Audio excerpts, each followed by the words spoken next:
Hi friends, welcome to RS vlog. RS vlog சேனலை subscribe பண்ணாதவங்க subscribe பண்ணிக்கோங்க. கூடவே பக்கத்தில் இருக்க பெல் பட்டனையும் ப்ரெஸ் பண்ணிக்கோங்க. இன்றைக்கி பூரிக்கு ஏற்ற உருளைக்கிழங்கு மசாலா எப்படி பண்ணுறதுன்னு பார்க்கலாம். இப்போது ஒரு குக்கர் வச்சுக்கிட்டு அதில் உருளைக்கிழங்கு நல்லா வாஷ் பண்ணி கட் பண்ணி எடுத்துக்கோங்க. குக்கர் வச்சு அதில் உருளைக்கிழங்க நல்லா வேக வச்சு எடுத்துக்கணும். அது வேக வைக்கும் போது உப்பு சேர்த்து வேக வச்சுக்கோங்க. ஒரு 3 விசில் விட்டால் போதும்.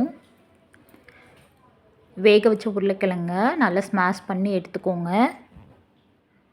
இப்போது ஒரு கடாய் வச்சுக்கலாம். கடாயில் ஒரு 3 ஸ்பூன் ஆயில் சேர்த்துக்கலாம். ஆயில் நல்லா காஞ்சதுக்கப்புறம் கடுகு, சோம்பு, ஒரு சின்ன பீஸ் பட்டை, 2 கிராம்பு, ஒரு கொத்து கருவேப்பிலை இதெல்லாம் சேர்த்துக்கலாம்.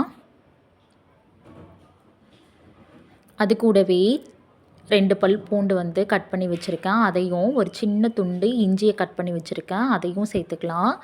அது கூடவே 4 பச்சை மிளகாவை நீல வாக்கில் கட் பண்ணி வச்சுருக்கேன். அதையும் சேர்த்துக்கலாம். சேர்த்ததுக்கப்புறம் ஒரு பெரிய சைஸ் வெங்காயம் எடுத்து நல்லா ஸ்லைஸாக கட் பண்ணி வச்சுருக்கேன். அதையும் நம்ம ஆட் பண்ணிக்கலாம்.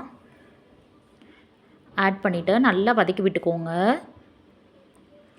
கொஞ்சம் போல் உப்பு சேர்த்து வதக்குங்க. சீக்கிரமாகவே வதங்கிடும்.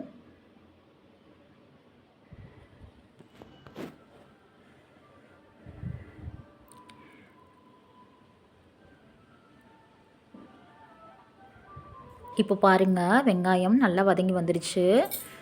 இந்த ஸ்டேஜில் ஒரு 1/2 தக்காளி சேர்த்து நல்லா வதக்கி விட்டுக்கோங்க. அது கூடவே மஞ்சள் தூள் ஒரு 1/2 டீஸ்பூன் சேர்த்துக்கோங்க. இப்போது ஒரு 1/2 டம்ளர் தண்ணி சேர்த்துக்கலாம்.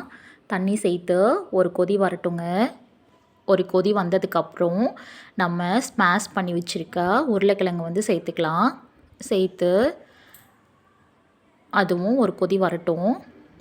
வந்ததுக்கப்புறம் 2 ஸ்பூன் பொட்டுக்கடலை எடுத்து அரைச்சி வச்சுருக்கோம். லைட்டாக தண்ணி ஊற்றி அரைச்சி வச்சுருக்கோம். அதையும் சேர்த்துக்கலாம். சேர்த்து மீடியம் ஃப்ளேமில் வச்சு ஒரு கொதி விடுங்க. இப்போது சூப்பரான பூரிக்கு உருளைக்கிழங்கு மசாலா சூப்பராக ரெடியாகி வந்துருச்சு. நீங்களும் இந்த மெத்தடில் ட்ரை பண்ணி பார்த்துட்டு எப்படி இருக்குன்னு கமெண்ட் பண்ணுங்கள்.